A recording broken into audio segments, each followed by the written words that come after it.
This is the Pixel 9 Pro XL.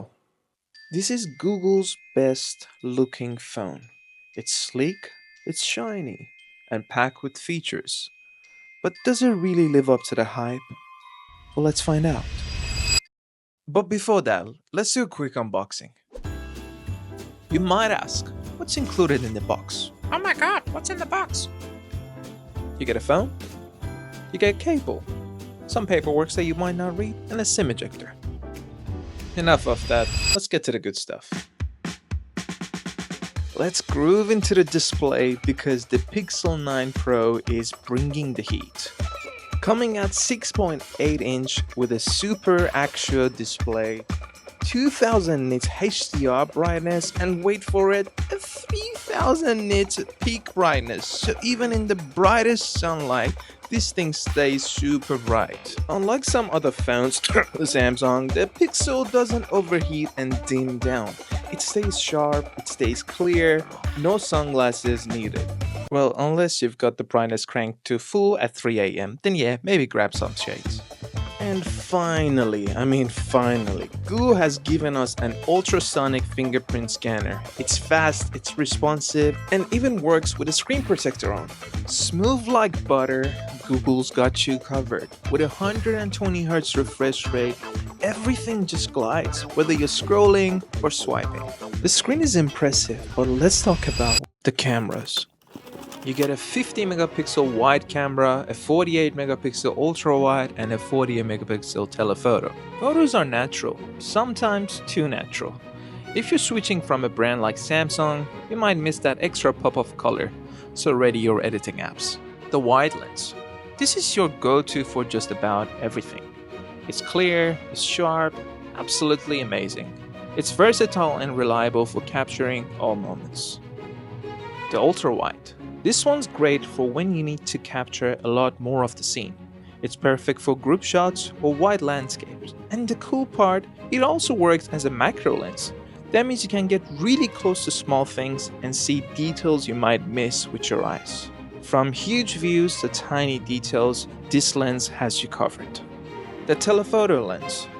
This lens is all about bringing distant objects closer without moving an inch. Hey Dad. It's also perfect for capturing things that are far, far away, like a bird in the sky, or a building across the river. With a 5x optical zoom, you get clear and detailed shots. Google says it goes up to 10x optical, but honestly, 5x is where it really performs well, keeping everything sharp and clear. Let's talk about the new AI features. Have you ever taken the perfect group shot only to realize you're the one missing? So, there's a new feature on the Pixel 9 called Add Me. And let me explain. Sorry to interrupt. It's pretty simple. You can add yourself into a photo after it's been taken. All you need is just to take 2 simple photos, and that's it. And it blends in seamlessly. Zoom enhanced. Google claims this AI should sharpen your zoomed in shots. But honestly, it's a hit or miss. Sometimes it helps make distant details clear, but other times it just overprocesses the image and ruins it. Gimmicky at its best. Reimagine in Magic Editor, which is actually pretty fun. You can move people, objects, and even expand photos. It's not flawless, but when it works, it's cool to see how much you can tweak with just a few taps. Video performance. The regular video mode is solid, sharp, decent stabilization, but it's still not at iPhone's level. Then we get to the 8K, or should I say, kind of 8K.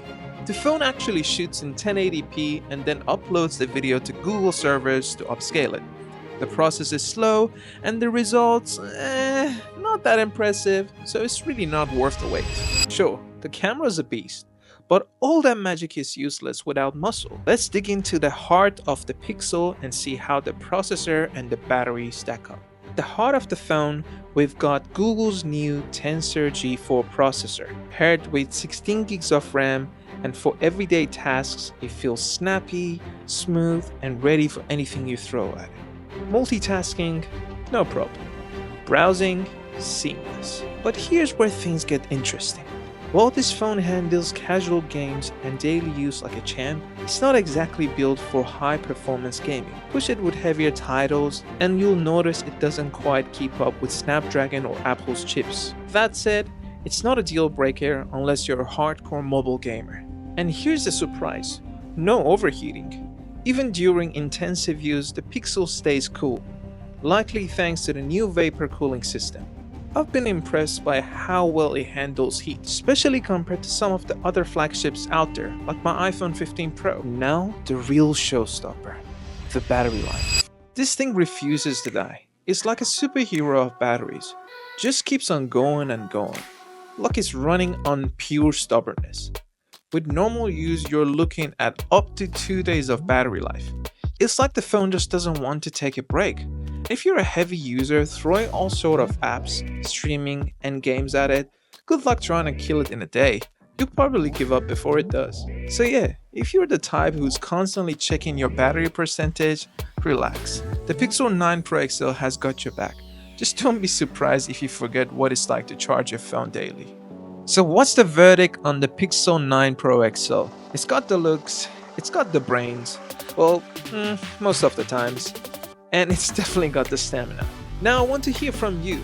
What's your favorite feature, or maybe there's something your current phone does better? Drop in the comments, I'm all ears. While you're down there, hit that like button if this video gave you a laugh or two, and don't forget to subscribe so you never miss out on more tech magic.